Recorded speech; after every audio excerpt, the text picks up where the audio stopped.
Imagine with me for a moment. Think about a skill that you have, something that you've been doing really well for years, something people come to you for, or something you do for yourself all the time. And I'm thinking something that you have actual results behind, not theory, not potential, not, oh, I think I could probably work on this. Something you have evidence, receipts, a track record, if you will. Now think about the last time you still hesitated around that thing. You still second guessed yourself. You still found yourself wondering if you were really the right person, if you really knew enough, if you were actually as good as the evidence you have suggests. If that feeling is familiar, this episode is for you. Today, we're talking about knowing your value before someone else assigns it to you.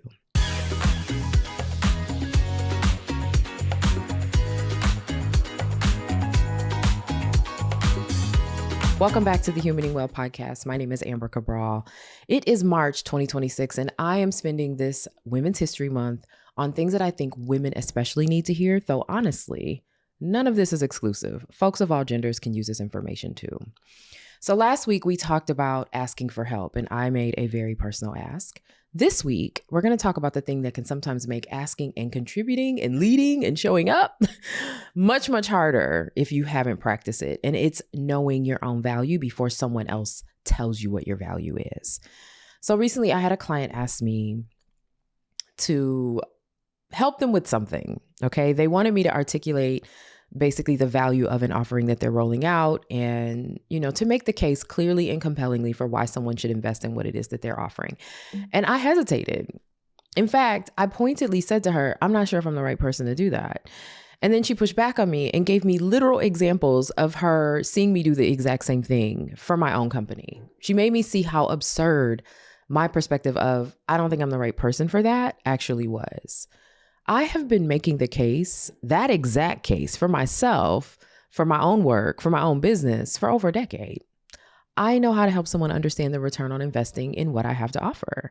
I do it every time I pitch a keynote. I do it every time I onboard a client. I do it every conversation I have about why the work I do matters. I have been doing this successfully for years, okay? The doubt was not coming from a lack of evidence. I have tons of evidence. The doubt is coming from a story that I'm sure I absorbed somewhere along the way, or honestly, probably many places along the way. And that story basically says that this particular skill, the ability to make a compelling case, the ability to sell, letting people know what the value and return on investment is really isn't a skill that I have. It's not something that I should be claiming.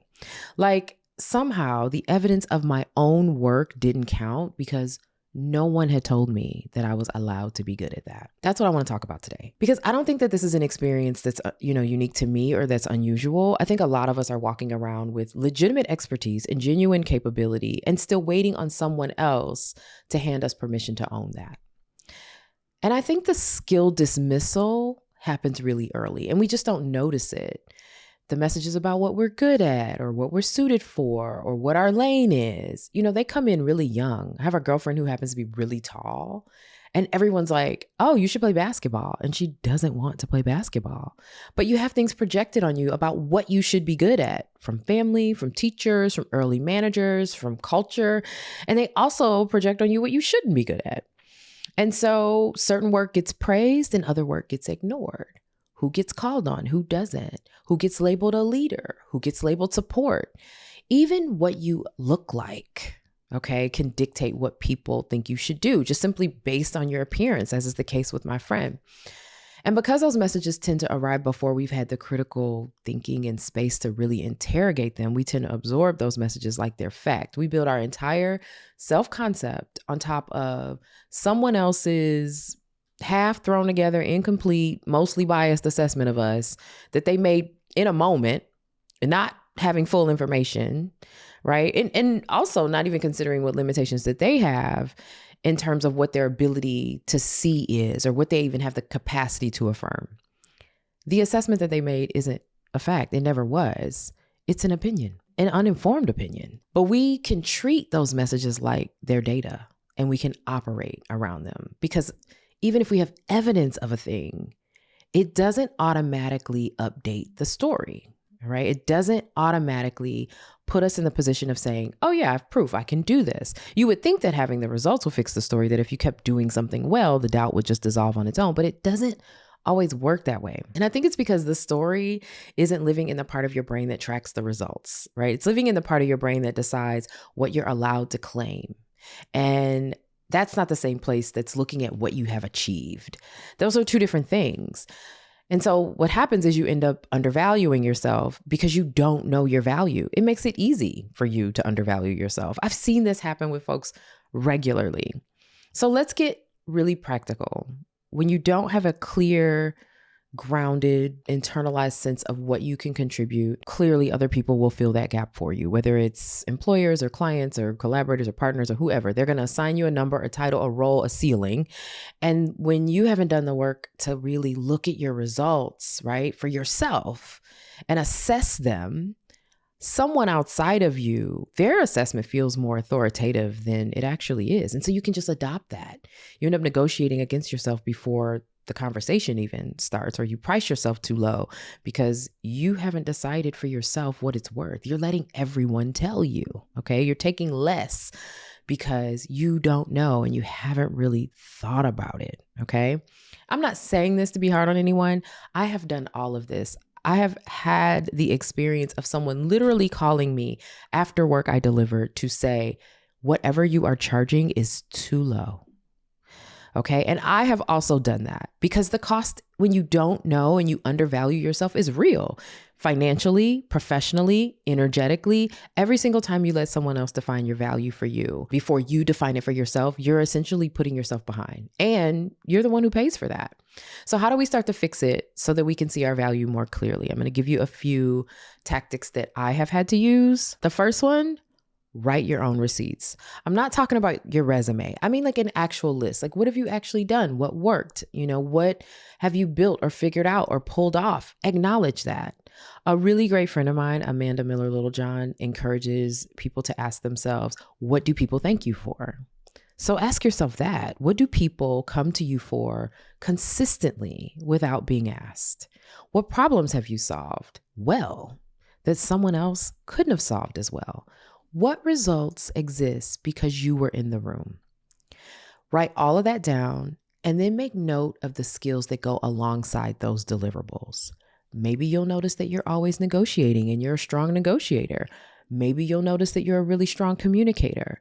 Look at your skills with a lens that highlights the abilities instead of critiquing yourself. Oh, I could have did more. Oh, I can. Great. But what did you do? The second thing I want you to do is find the story that's contradicting the evidence. Where do you have proof, but you also still have doubt? Where are you dismissing your own track record?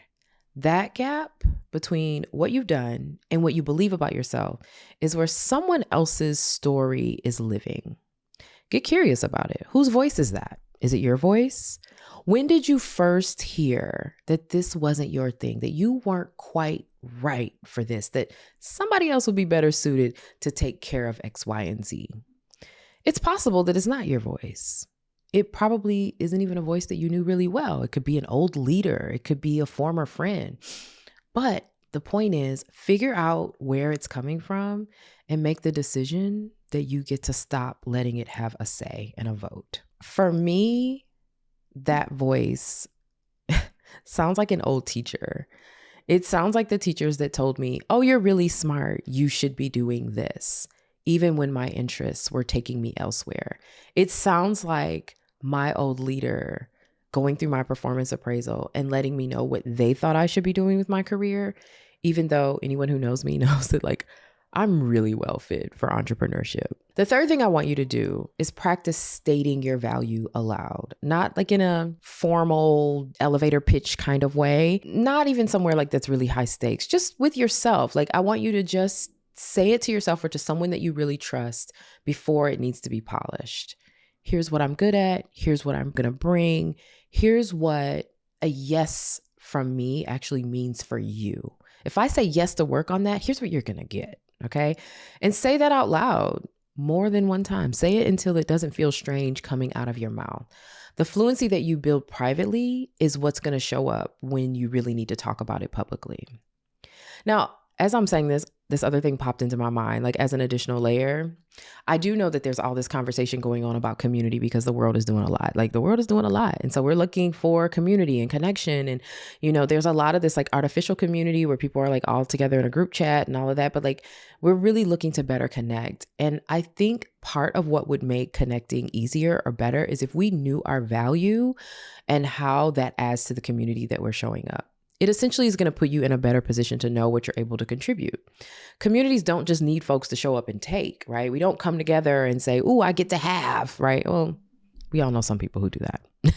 But communities need people that are going to show up and say, "This is what I can contribute." And when you're clear on what you bring, your clarity about your own value is a gift to the people around you because now they know what to ask you for and you know what you can deliver. And you can set better boundaries, right? You don't end up in a scope that doesn't fit. You don't end up over scoping. You show up with something real to offer. You're in community as a resource, not as someone who's trying to figure out if they even still belong in the room. This entire shift doesn't just serve you. It serves everyone you're in relationship with. As I mentioned earlier in this episode, I remember vividly giving an outstanding talk somewhere and having a woman call me after. I still talk to her, that was like, "Listen, your rates are wrong. Okay. You are doing much more than you think that you're doing. And I need you to know that." A performance review, a manager giving you feedback, there are a lot of things that we put in place to give us an assessment, but they're not always going to tell you what you're worth. A promotion might not do it. Some new credential, picking up the right client, a compliment. It's really got to come from you. The work of knowing your own value is yours to do. She didn't call me and say, "Hey, this is how much you should be charging." She said, "Whatever you're charging is wrong. It's too low." Okay. And it was one of the most important exercises that I've had in my career to really sit back and think about what is the value of what I do. And I think it's probably the most foundational thing that you could do for yourself this year, especially as we're navigating all the economic change that's impacting all of us. And this isn't just like for your career, your business, but honestly, I think it shapes how you move through the world and what you make available to the people that you choose to share space with. When you know your value, you stop negotiating against yourself. You stop shrinking. You stop trying to force yourself into a role that's not designed for you. You stop waiting for someone else to see that you know something that you actually know, right? And you show up with something real to offer. And to me, that's humaning well. So that's the episode. If this one resonated, please, as always, share it, especially with the women in your life who are sitting on capability and capacity that they have not claimed yet, that they won't own, okay? Brilliance that they're just walking around holding, okay, and not sharing. And wherever you are listening, please go and rate the show. It means so much and helps to encourage listeners. And I will see you next week, where we're going to talk about the performance of being fine. Okay, like pretending we're okay and what that's actually costing you. All right. Thanks for joining me, and I'll see you next week.